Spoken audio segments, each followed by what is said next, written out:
Okay جناب، سلام علیکم، کیا نام ہے بھائی؟ جی وعلیکم السلام جی، میرا جزاک نام محمد عبید حسین ہے، اہل محمد عبید سنت مرض سے میرا کہاں سے تعلق کال کر رہے ہیں؟ ہے جی، آزاد کشمیر سے پاکستان کے اٹیچ جو ہے نا آزاد کشمیر۔ اوکے سر، خدا آپ کو جزائے خیر دے، کیا حکم ہے بھائی صاحب؟ سر میں اہل سنت منج سے ہوں، اور بیسکلی جو اہل تشیع کے ساتھ میرا کچھ کانٹیکٹ وغیرہ بھی ہے۔ میں بیسکلی مولانا اسحاق صاحب کی وجہ سے یہ جو انٹرسٹ ہوا ہوں اس علم کے متعلق، تو میرے جو کچھ اہل تشیع بھائی ہیں تو ان کی تھرو آپ کا تعارف ہوا ہے، تو انہوں نے ہی جو ہے نا آپ کا تعارف کروایا مجھے۔ جی سر۔ تو ابھی جو میں ان سے اکثر جو ہمارے درمیان میں فرق ہے اہل سنت اور اہل تشیع کے درمیان، تو ان سے میری اکثر بات چیت ہوتی رہتی ہے ان کے ساتھ۔ تو انہوں نے پھر مجھے آپ کے متعلق بتایا کہ وہ آپ کو تفصیلی گائیڈ بھی کر سکتے ہیں سب چیزیں، تو اس کے جی، لیے میں آپ کے ساتھ آیا ہوں جی۔ تو بہت شکریہ آپ کا ٹائم دینے کے لیے۔ آپ کا شکریہ کہ آپ نے کال کیا، خدا آپ کو جزائے خیر دے، آپ ہمارے بھائی ہیں، ہم آپ کی عزت کرتے ہیں۔ اگر ہمیں آپ کے سوال کا جواب آتا ہو تو ہم جواب دے دیں گے بھائی، حکم کریں۔ جی، تو پہلا جو میرا سب سے ضروری سوال ہے وہ مسئلہ امامت پہ، یہ اکثر کرتے رہتے ہیں سب لوگ ہی، تو میں بھی اسی سے اسٹارٹ لیتا ہوں۔ سب سے پہلا جو مسئلہ ہے امامت کا، تو بیسکلی وہ اکثر جو اہل تشیع سے میرا یہی سوال رہتا ہے کہ امامت جو ہے وہ منصوص من اللہ ہے، جو اس کا اور حجیت کا آپس میں کوئی اہل تشیع تو اکثر یہ کہتے ہیں کہ ائمہ کی بات ہم پہ حجت ہے، چاہے وہ آخری امام ہو یا چاہے مولا علی ہو۔ تو اس بات کے متعلق جو ہے نا میرا یہی کنسپٹ تھا کہ کیا جو قول امام ہے وہ قول نبی کہلاتا ہے؟ یعنی حجیت کے لحاظ سے ایک جیسا ہے، ٹھیک ہے نا؟ جیسا نبی صلی اللہ علیہ وآلہ وسلم اگر کچھ کہہ دیں، کوئی حکم دے دیں، تو اللہ کے یعنی اللہ کا حکم وہی ہے۔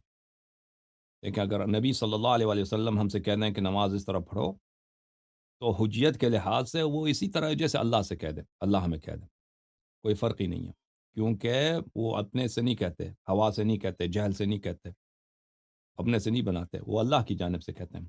تو جو قول امام علیہ الصلاۃ والسلام ہے، مثلا کوئی حدیث ہے امام صادق علیہ السلام کی، تو وہ امام صادق علیہ السلام کی حدیث ہے، لیکن حجیت کے لحاظ سے وہ رسول پاک صلی اللہ علیہ وآلہ وسلم کی حدیث جیسا ہے، اللہ آیت قرآن جیسا ہے، اس میں فرق ہی نہیں ہے۔ حجیت کے لحاظ سے وہ جیسا ہے کہ اللہ خود ہم سے کہہ دیں کہ بھائی اس طرح کر دو، چاہے امام صادق علیہ السلام کہہ دیں، چاہے پیغمبر صلی اللہ علیہ وآلہ وسلم کہہ دیں، یہ مساوی ہے سے کہ اللہ خود ہم سے کہہ دیں کہ یہ اس طرح کر دو۔ حجیت کے لحاظ سے یہ سب مساوی ہیں، ٹھیک ہے؟ نہیں، لیکن دیکھیں پھر اس میں فرق تو ظاہر ہے یہ آتا ہی ہے کہ بالفرض جو مطلب سیدنا عمر رضی اللہ تعالیٰ عنہ ہیں یا سیدنا ابو بکر ہیں، تو یہ جو ہیں ڈائریکٹ ان کا جو دین کا اصل کرنے کا سورس ہے وہ نبی علیہ السلام ہے۔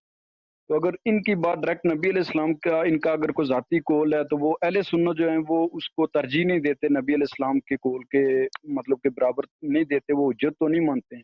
تو پھر جو انسان کوئی بھی جو امام ہے، چاہے امام علی رضا ہوں یا پھر ان کے بعد کے جو ائمہ ہیں، تو پھر وہ تو ظاہر ہے 200 250 سال بعد اللہ کے نبی سے کے بعد جو ہے نا ان کا ٹائم آیا ہے۔ تو اب ان کی بات اس طرح کیسے ویلیویبل ہو سکتی ہے جو اللہ کے نبی کے کیونکہ ساتھ تھی، چونکہ معصوم ہے اللہ نا، کے نبی کے ساتھ تو معصوم ہے، معصوم عصمت، کیونکہ ایک شخص جب معصوم ہے، ابو بکر عمر معصوم نہیں ہے، ان کی کلام حجت نہیں ہو سکتی، ٹھیک ہے نا؟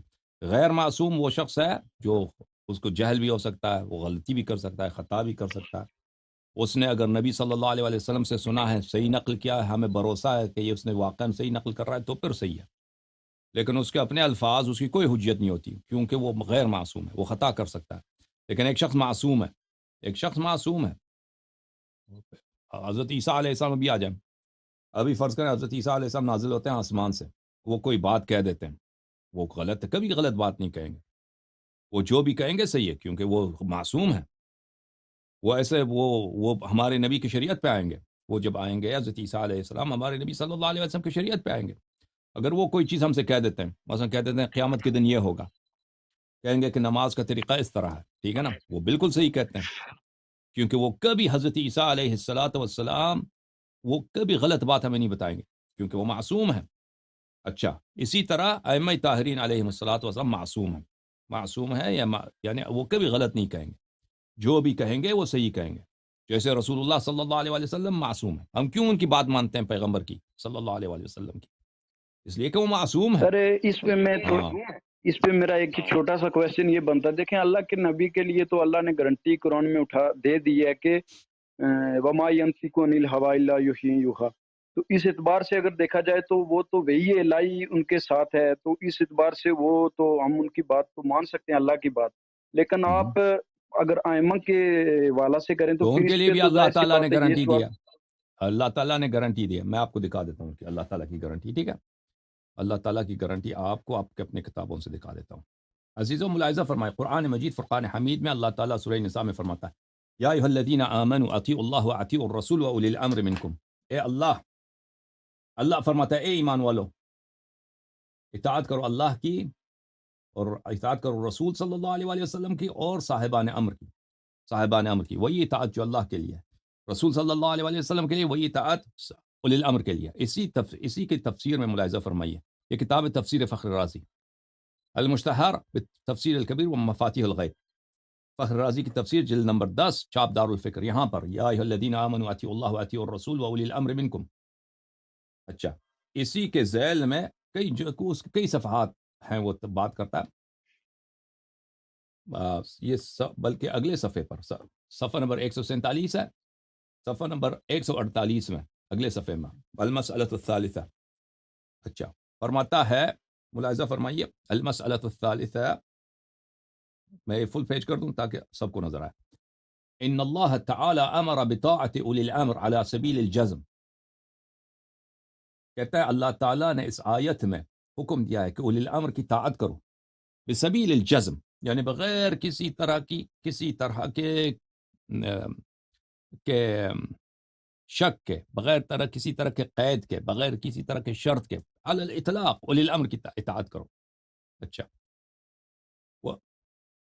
ان اللہ تعالی امر بطاعت اولی الامر علی سبیل الجزم فی هذه الآیہ، ومن امر اللہ بطاعته علی سبیل الجزم والقطع لا بد وان يكون معصوما من الخطأ، اور جو بھی شخص اللہ تعالیٰ اس کو حکم دیتا ہے کہ علی سبیل الجزم، بلا قید بلا شرط حکم دیتا ہے کہ اس کی طاعت کرو، تو لابد ضروری ہے کہ وہ معصوم ہو، اذ لو لم يكن معصوما عن الخطأ كان بتقدير اقدامه على الخطأ يكون قد امر الله بمتابعته، فيكون ذلك الامر بفعل ذلك الخطأ، والخطأ لكونه خطأ منهي عنه، فهذا يفضي الى اجتماع الامر والنهي في الفعل الواحد باعتبار الواحد، وانه محال۔ اگر معصوم نہ ہو، اگر اولی الامر معصوم نہ ہو، اللہ نے ایک طرف سے حکم دیا ہے کہ اس کی طاعت کرو، دوسری طرف سے وہ معصوم نہیں ہے، وہ غلط بات کا حکم دے دیتا ہے، تو پھر اسی غلط بات کا اللہ نے نہیں بھی کیا، تو پھر کیا ہو جاتا ہے اس کا نتیجہ کہ اللہ کا حکم ہے کہ اس ایک ہی بات پر، ایک ہی فعل پر، وہاں پر نہیں بھی ہے، امر بھی ہے، حکم بھی ہے کہ کرو، نہیں بھی ہے کہ نہیں کرو۔ حکم ہے کہ کرو کیونکہ ولی الامر فرماتا ہے، اور اللہ نے فرمایا ولی امر کی ہر بات سنو، اور نہیں کرو کیونکہ وہ فعل خطا ہے، اور یہ محال ہے، یہ ہو ہی نہیں سکتا۔ پس لذا اللہ تعالیٰ یہ کام نہیں کر سکتا کہ غیر معصوم کی اطاعت آپ پہ واجب کر دے بلا قید و بلا شرط۔ فثبت، پس ثابت ہے، ان اللہ تعالی امر بطاعت اولی الامر علی سبیل الجزم، پس ثابت ہے کہ اللہ تعالیٰ نے اولی الامر کی طاعت کی حکم دیا ہے یقین کے ساتھ اور بلا قید و شرط۔ وثبت ان كل من امر الله بطاعته على سبيل الجزم وجب ان يكون معصوما من الخطأ عن الخطأ، اور یہ بھی ہم نے ثابت کیا ہے کہ جو بھی شخص اللہ تعالیٰ اس کو علی سبیل الجزم بلا قید بلا شرط اس کی طاعت کا حکم دے دیتا ہے، وہ حتما معصوم ہوا کرتا ہے۔ فثبت قطعا ان اولی الامر المذکور فی هذه الآیہ لا بد وان يكون معصوما، پس ثابت ہو گیا کہ اولی الامر اس آیت میں جو مذکور ہیں وہ ان کا معصوم ہونا ضروری ہے، لیکن وہ کہتے ہیں معصوم کون ہے؟ وہ کہتے ہیں یہ معصوم اجماع ہے، اجماع امت ہے۔ اللہ تعالیٰ نے کہتا ہے کہ کوئی اولی الامر تو یہ ہمارے خلفاء ہیں، اولی الامر تو ہمارے خلفاء تو یہ معصوم نہیں ہے، پر پتہ یہ چلا نبی صلی اللہ علیہ وسلم کے بعد کوئی معصوم ہی نہیں ہے، پر پتہ یہ چلا کہ یہ امت ہے، امت کا اجماع ہے۔ اطیعوا اللہ واطیعوا الرسول واولی الامر منکم، اللہ تعالیٰ نے فرمایا کہ اجماع کی اطاعت کرو، لیکن اس کا جملہ بہت ہی باطل بات ہے، کیونکہ سب کو پتہ ہے کہ اولی الامر سے مراد اجماع نہیں ہے، اولی الامر سے مراد افراد ہیں، اشخاص ہیں. وہ اشخاص کون ہیں؟ وہی ہیں جن کی طاعت بالکل رسول صلی اللہ علیہ وسلم کی طاعت ہے، اور اللہ نے فرمایا کہ ان کی طاعت بلا شرط بلا قید کیا کرو. اور خود فخر رازی فرماتا ہے کہ بلا قید بلا شرط جو طاعت ہوتی ہے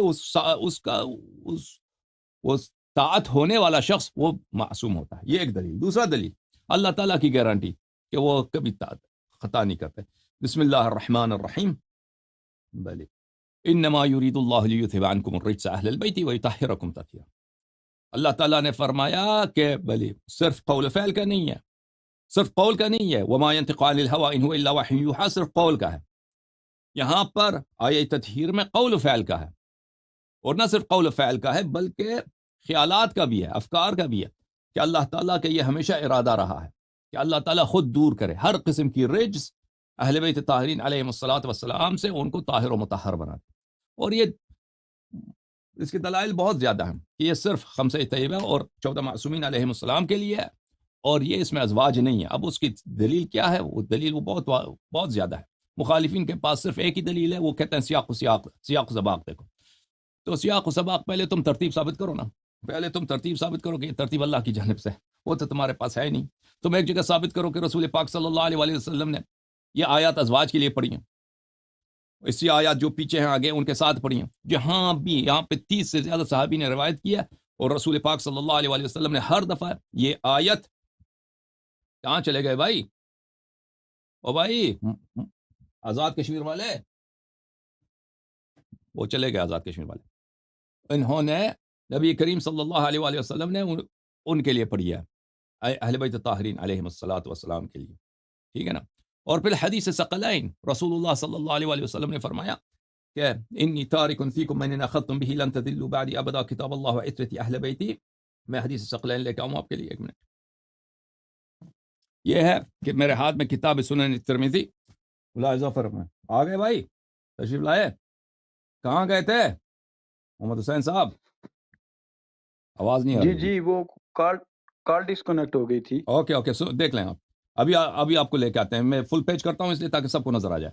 اچھا، سنن ترمذی چاپ دار الفکر، چھپی ہے کتاب سنہ 2008 میں دار الفکر بیروت میں.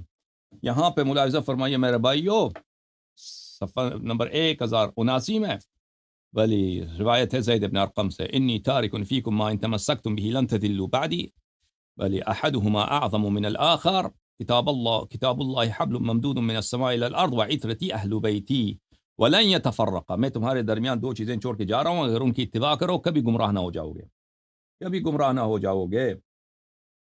ہاں وہ کہاں ہے؟ وہ فرمائے نا ان تمسکتم به لن تضلوا بعدی.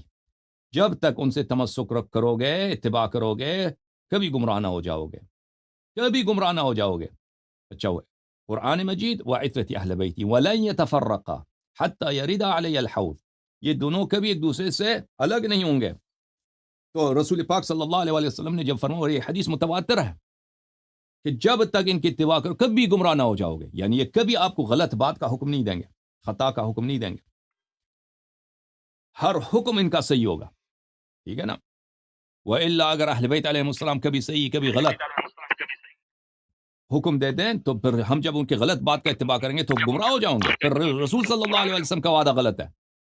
اور پھر رسول پاک صلی اللہ علیہ وسلم نے فرمایا کہ یہ کبھی قرآن سے الگ نہیں ہوں گے. جو شخص گناہ کرتا ہے یا بدعت کا حکم دیتا ہے یا اللہ کے حکم کے خلاف حکم دیتا ہے، مثلا میں ایک فتویٰ دے دوں آپ کو جو شریعت میں نہیں ہے، جان کے دے دوں یا بھئی وہ غلطی سے دے دوں، میں قرآن سے تو الگ ہو گیا، میں تو قرآن سے الگ ہو گیا نا. جب میں ومن لم يحكم بما انزل اللہ فاولئک هم الکافرون، جو ما انزل اللہ کے مطابق بیان نہیں کرتا وہ کافر ہے. اب فرض کریں میں آپ کو ایک مسئلہ بتا دیتا ہوں، غلط بتا دیتا ہوں، ٹھیک ہے نا، یا جان کر عمدن یا میں بھول گیا یا میں خطا کر گیا، تو پھر تو میں قرآن سے تو الگ ہو گیا، بلکہ میں کافر ہو گیا. اب سب کافر کو چھوڑو، قرآن سے کم از کم تو الگ ہو گیا نا. حالانکہ رسول پاک صلی اللہ علیہ وسلم کا وعدہ ہے کہ اہل بیت علیہ السلام کبھی قرآن سے الگ نہیں ہوں گے. تو اس کا مطلب یہ ہے کہ ان کا ہر موقف، ان کا قیام، ان کا قعود، ان کا نطق، ان کا سکوت، وہ چاہیں جہاد کریں، چاہے جہاد نہ کریں صبر کریں، چاہیں وہ بولیں چاہے ساکت رہیں، ان کا ہر موقف قرآن کے مطابق ہے، اور ان کا جو اتباع کرے گا وہ قرآن کا اتباع کرے گا، اور قرآن اللہ کا کلام ہے۔ لذا یہ جو میں نے آئے اطیعوا اللہ واطیعوا الرسول واولی الامر منکم، عصمت ثابت، آئے تطہیر عصمت ثابت، حدیث ثقلین عصمت ثابت۔ مزید بولو بھائی۔